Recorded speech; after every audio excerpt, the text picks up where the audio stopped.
안녕하세요. 이번 시간부터 WPF 슬라이드 패널 컨트롤을 만드는 작업을 해볼 건데요. 먼저 만들기에 앞서서 어떤 식으로 기능을 구현할 건지 간단하게 알아보고 진행해 보도록 하겠습니다. 이렇게 그리드 안에 슬라이드 패널을 먼저 추가를 할 거예요. 이렇게 슬라이드 패널을 먼저 추가를 해줄 겁니다. 이 슬라이드 패널은 캔버스 레이아웃을 사용할 거고요. 그 다음에 바디는 슬라이드 패널 밑에 이 부분은 그리드로 이렇게 만들어 주도록 할게요. 자, 이제 바디를 그릴 건데 다들 원하시는 모양으로 한번 만들어 보세요. 저도 빠르게 하드 코딩해서 디자인을 만들어 보도록 할게요.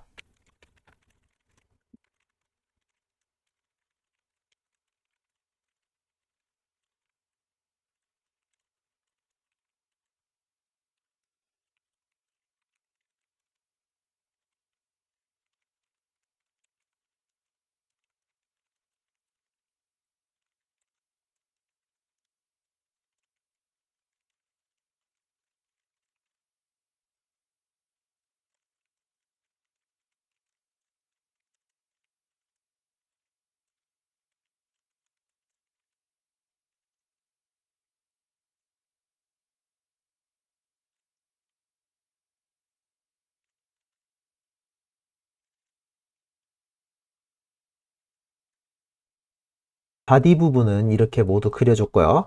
바디에서 필요한 부분은 사실 여기 버튼, 이 버튼 하나만 일단 있으면 될 것 같아요. 이 버튼에 클릭 이벤트를 이렇게 만들어서 이 클릭 이벤트에서 자, 이 버튼을 클릭해서 사이드 패널을 이렇게 슬라이딩 시킬 거예요. 자, 이제 바디를 모두 작성했으니까 이제 슬라이드 패널을 작성을 해볼 건데요. 자, 슬라이드 패널은 캔버스를 이용한다고 했었죠.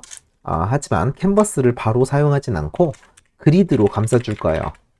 이렇게 그리드로 감싸주고 그 위에다가 하나 더의 그리드를 이렇게 넣어주도록 할 거예요.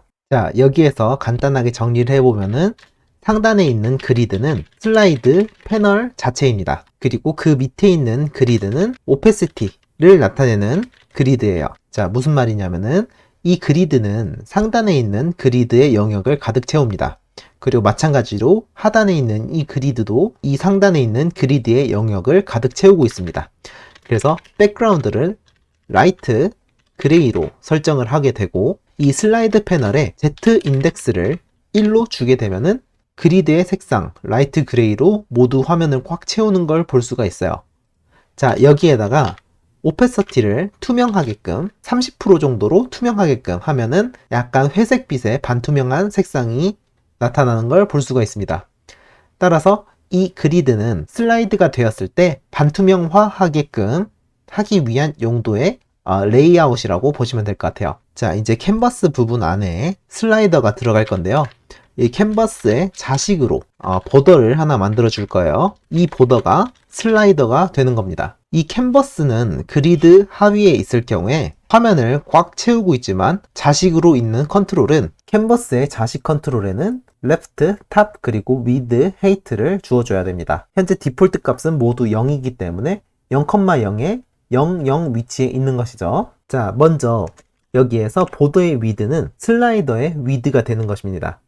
자, 이렇게 300을 주게 되면은 이렇게 300만큼 너비가 주어진 걸 볼 수가 있죠. 그리고 여기에 헤이트는 이 부모 컨트롤과 높이가 동일해야 슬라이더가 전체에 꽉 채우겠죠. 자, 이 그리드를 파렌트라고 해볼게요. 파렌트의 헤이트를 바인딩을 해줄 건데요. 화면상에 렌더링 돼서 보여지는 높이 액추얼 헤이트를 이렇게 바인딩을 해주고요. 엘리멘트 네임은 파렌트를 지정을 해주겠습니다.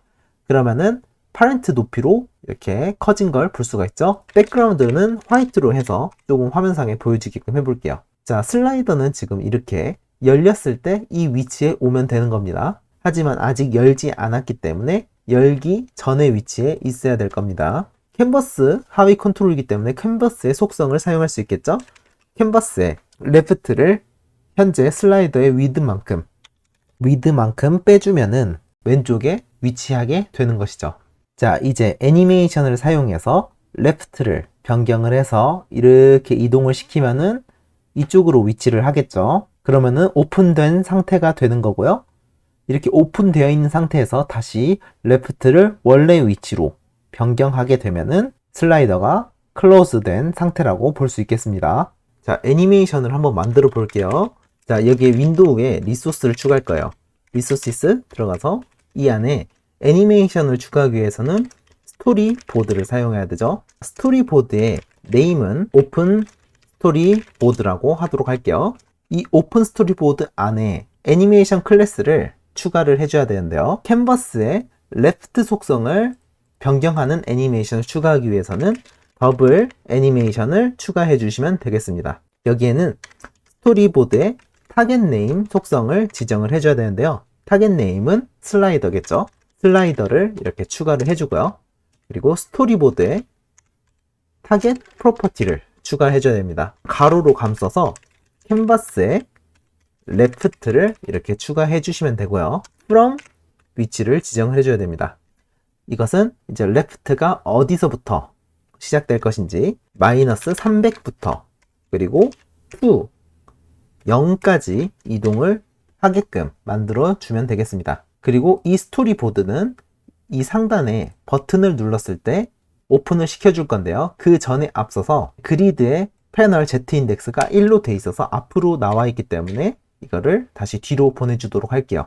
이 버튼을 찾아서 버튼 클릭 이벤트로 들어가도록 하겠습니다. 이 버튼을 눌렀을 때는 뒤로 보내져 있는 슬라이드 패널을 앞으로 보내줘야 돼요. 그래서 패널.set Z 인덱스를 사용해서 슬라이드 패널을 여기에 최상단으로 보내주기 위해서 int.max 밸류를 추가해 주도록 할게요. 그리고 이제 방금 전에 만들었던 여기에 오픈 스토리보드를 리소스에서 가져와야 되는데요.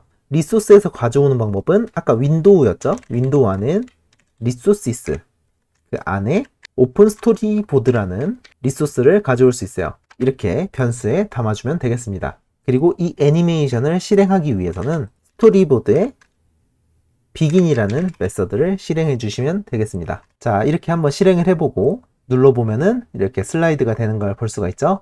근데 속도가 조금 느린 것 같네요. 다시 디자이너로 들어가서 맨 밑에 듀레이션을 추가해 보도록 할게요. 0.3으로 하면은 0.3초가 되게 됩니다. 다시 이렇게 실행을 해보면은 이렇게 열리는 걸 볼 수가 있죠. 자, 이제 이 스토리보드를 복사해서 클로즈 스토리보드를 만들어 보도록 할게요. 자, from과 to를 바꿔주면 되겠죠. 이렇게 from은 0, 그리고 to는 마이너스 300으로 해주면 되겠습니다. 그리고 슬라이드 패널 안에 있는 오페서티 그리드 있었죠. 이 오페서트 그리드를 마우스로 클릭을 했을 때 이제 들어가야 하기 때문에 마우스 업 이벤트에다가 추가를 한번 해주도록 할게요. 여기에 이 스토리보드 부분만 복사해서 붙여놓도록 할게요. 그리고 클로즈 스토리보드로 변경을 해주도록 하겠습니다. 자, 이렇게 하고 한번 실행을 해볼게요. 자, 이렇게 실행을 해보면은 버튼을 누르게 되면은 바깥으로 슬라이드가 되는 걸 볼 수가 있고요. 여기에 반투명색 된 부분을 클릭을 해보면은 슬라이드가 들어간 걸 볼 수가 있죠.